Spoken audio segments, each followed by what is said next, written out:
Hi everyone, Stepan here. I'll continue the series on the King's Gambit with the first variation of the King's Gambit declined. Let's get back to our position. So e4, e5, f4, and so far we've been looking at the move e takes f4, the accepted King's Gambit, and we've been looking at white's two main responses, knight to f3 and bishop to c4. And you could argue that after the move f4, the King's Gambit, which has one main purpose of dislodging the e5 pawn, it does make a lot of sense to simply take on f4, because since white is expanding on the flank and he is attacking your center in a sort of unnatural way, then you should at least have a pawn for that. So in my opinion, accepting the King's Gambit is a much sounder option than declining it. But still, the declined King's Gambit has been played less so on the highest level, because and especially the Falkbeer Countergambit, which we are going to look over in this video, but it's still playable. Now, the second way to decline the gambit would be the move bishop to c5, which is the classical variation and objectively much better than the Falkbeer Countergambit, but we are going to look at that in the next video. So once again, if you are unfamiliar with the ideas and principles of the King's Gambit, you should watch the introductory video. I have linked it in the description below. And now let's go on. The Falkbeer Countergambit is when black gambits a central pawn with d5. So black doesn't take on f4, black instead offers his central d pawn to white and hopes to regain control of the game that way and to regain control of the center. Of course, this move does attack white's center, and black's main idea behind this move is to challenge white's center and basically to deprive white of his strong e-pawn, which can usually, when it comes to e5, stop black from developing naturally with knight to f6 or bishop to d6. So in many opening positions, black in the King's Gambit likes to have his knight on f6 and his bishop on d6. And you can see that once the e-pawn is eliminated, and you can count on the fact that this pawn is either going to take on f4 or be taken, then if the e-pawn is still here, then e5 is a very real threat in black's position, and white often plays that. So the Falkbeer Countergambit is an aggressive way to challenge white's aggressive opening, and it's no longer played at the highest level because it's simply much worse than accepting the gambit or playing the classical variation, but still it's a fine opening, and at the club level and in blitz chess and rapid chess especially, it could be very useful. Now, one of the grandmasters that has played it is Nimzowitsch, and he played it during the 90s. We didn't have engines back then, at least not strong ones. So it seemed sounder than it actually was, but he had some nice wins, so you should watch, look at some of Nimzowitsch's games in the Falkbeer Countergambit. Okay, let's start. Firstly, the most common move here after d5 is the move e takes d5, and this is the only move that you are ever going to see from white. Let me just get one mistake out of the way at once. If after d5 white takes on e5 with the f-pawn, then his position is already lost. So remember that after e4, e5, f4, d5, if white takes on e5, then he loses with the move queen to h4 check, and this move now forces g3. And after queen takes c4 check, you can see that white is losing too much material. So if I turned on the engine after d5, you can see that the position is equal. F takes e5, -7 for black. So remember that. After the move d5, never play f takes e5. This just loses. So the main move e takes d5. And now black has three options. We are going to look at the sort of main move e takes f4. We are going to look at c6, the Nimzowitsch Countergambit, and we are going to look at the move e4, which is the strangest of all three options, and I would say the worst one. Now, the main move e takes f4 transposes to the modern defense, which we have covered in a separate video. You can check that out, so I'm not going to cover it here once again. Because now white's main and only move is knight to f3, and after, let's say, knight to f6, then this is now the modern defense. You can let me show you how to enter that. So after e4, e5, f4, let's say black accepts immediately, e takes f4. Now knight to f3, d5, e takes d5. This is the same position. You can see it here. So it's the same thing if you enter it this way: e4, e5, f4. If he declines with d5, e d5, ef4, knight f3, you get the same position as in the King's Gambit accepted. So e4, e5, f4, ef4, knight f3, d5, e takes d5. So the Falkbeer Countergambit most often transfers to the modern defense, transposes to the modern modern defense. And I guess with this move, by going for the Falkbeer Countergambit, you can force one thing, and I've been considering why anybody would play this, and I found, well, I concluded this. After e4, e5, f4, d5, by playing the Countergambit, the Falkbeer Countergambit, you're getting rid of the option for white to play bishop to c4.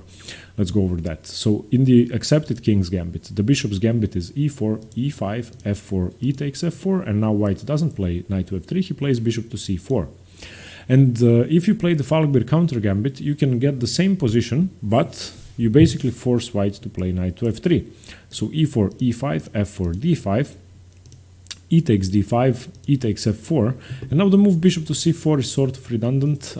You can play it in the modern as well, but knight to f3 is much more common, so you basically get you can secure the fact that white is going to play knight to f3 in the King's Gambit accepted, so that would be one thing.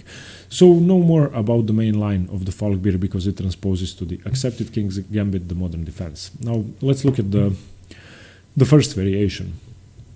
After d5, once again, e takes f loses, so e takes d5, f takes e loses, so e takes d5, and now c6. This is the Nimzowitsch Countergambit or the Nimzowitsch Marshall Countergambit.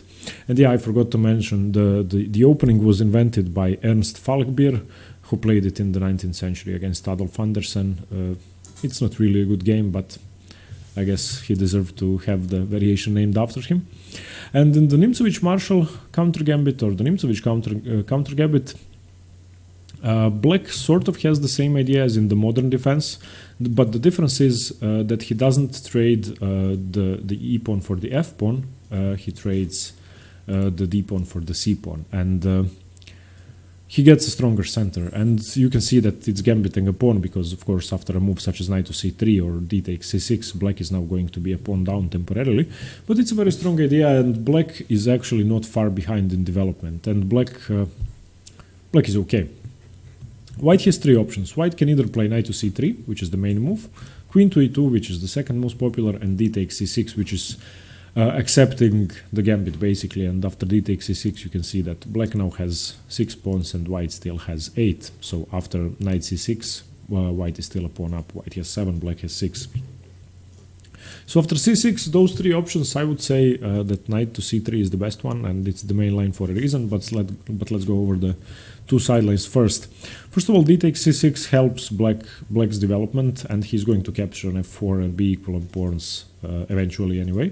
So knight takes c6, the best move is bishop to b5, pinning the knight. E takes f4.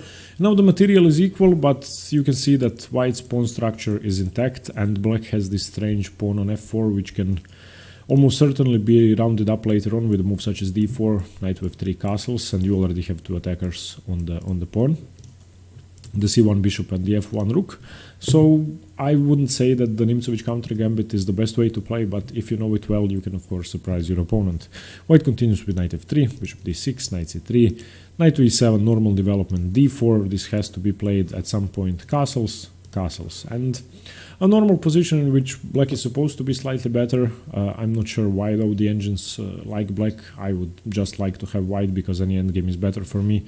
This is a weakness, and the fact that black has 4-2 on the king side is almost meaningless, but white's 4-2 on the queen side is huge, and you can see that white can easily create a passed pawn along the d file, and it's almost unstoppable.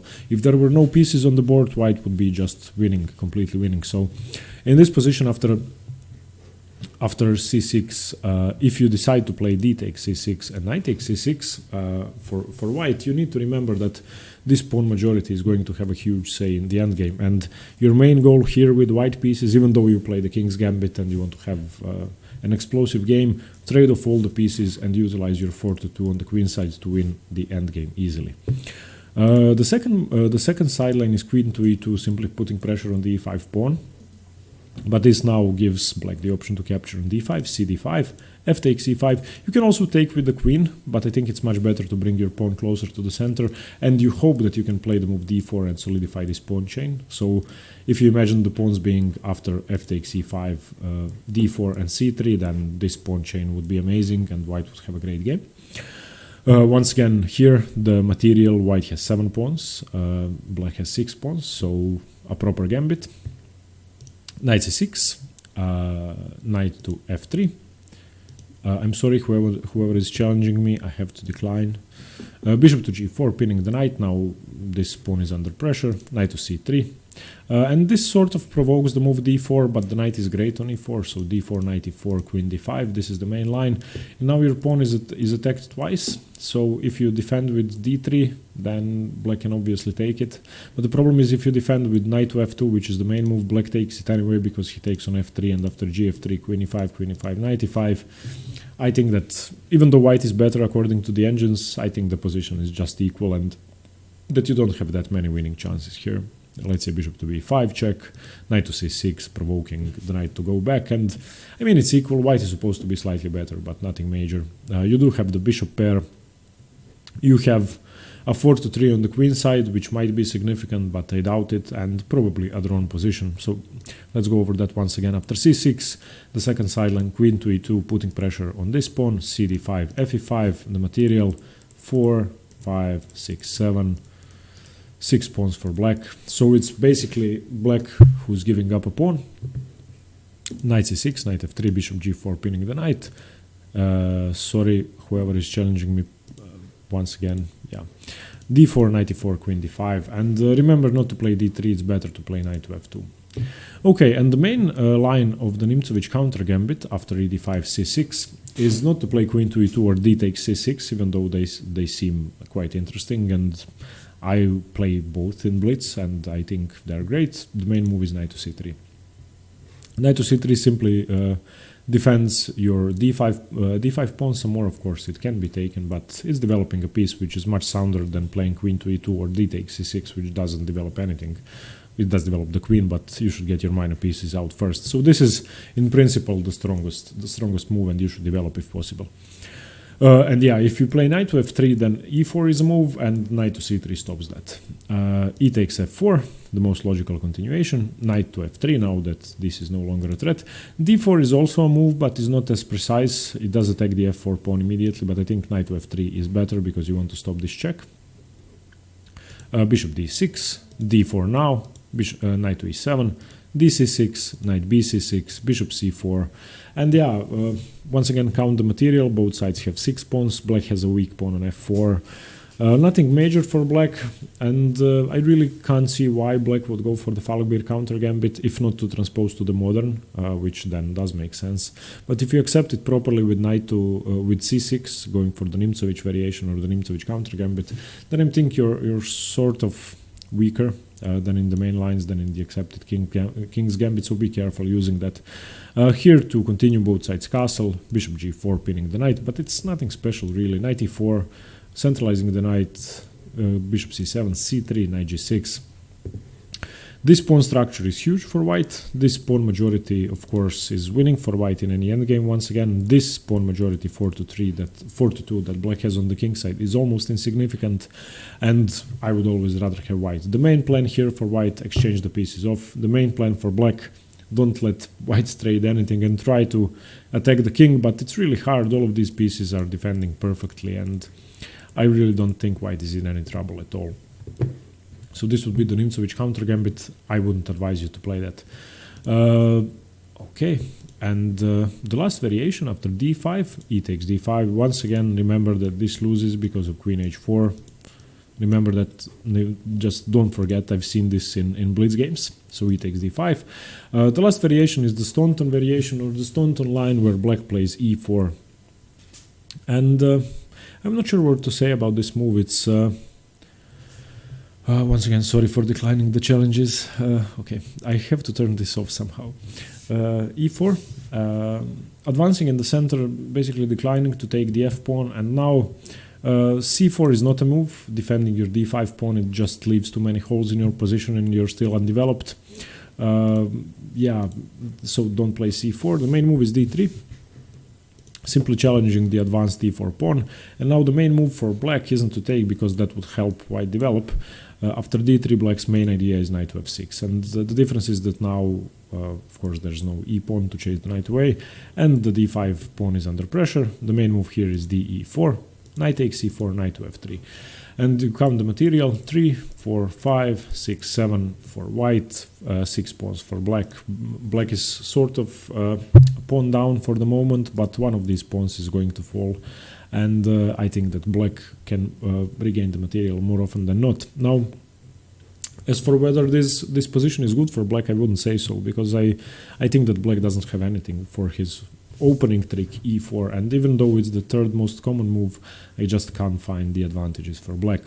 Bishop c5, the main move. You do have some pressure here, but white really isn't in trouble. Queen to e2, you can check, but once again, you don't get anything by that. Bishop to f5 is the main move. Let's see in this position if if black does check here, then then king here, queen takes, and you can see that white is supposed to be better. This knight is pinned and you have to defend. This is +2 for white. So the piece arrangement is quite unfortunate for black, and none of these tricks really work. So you should remember that during your game. So let's go over that once again, just to confirm. f4, d5, ed5, e4, the Staunton line, d3, knight f6, d takes e4, knight takes e4, knight to f3, bishop to c5. Here, after queen to e2, checking the king doesn't work, because after queen takes, you can cover with your knight and put extra pressure on the e4 knight. So bishop f2, king d1, queen takes, knight f to d2 doesn't work. You're losing a piece basically, or you have to defend uncomfortably with the move f5, and knight to c3 is coming, and your bishop is going to be hanging after you take here, or after you take here, and black is in trouble. So the main move after queen to e2 is knight to f5, increasing the pressure on white's position. But even though you have these three lovely pieces, they look great visually, there's not much you can do about it, and there's no easy way to use them to your advantage. Now, if I encounter this over the board with the white pieces without knowing the variation, then I would be scared. So it's a great surprise weapon if you count that white doesn't know it. But if white is prepared, and white is the one who chooses to play the King's Gambit, and you can count on him being prepared, then this just won't work. To continue the position, knight c3, queen e7, bishop e3, bishop takes, queen takes, knight takes, queen takes e7, check, king takes, bc, nothing major here.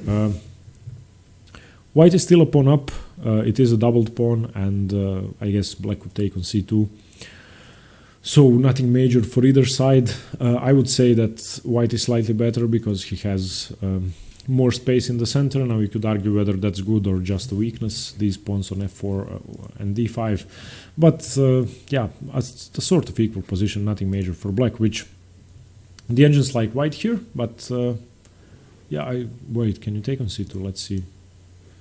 If takes, it's supposed to be much better for white, although I'm not sure why. King here, I'm not sure why it's so bad to take. I would take.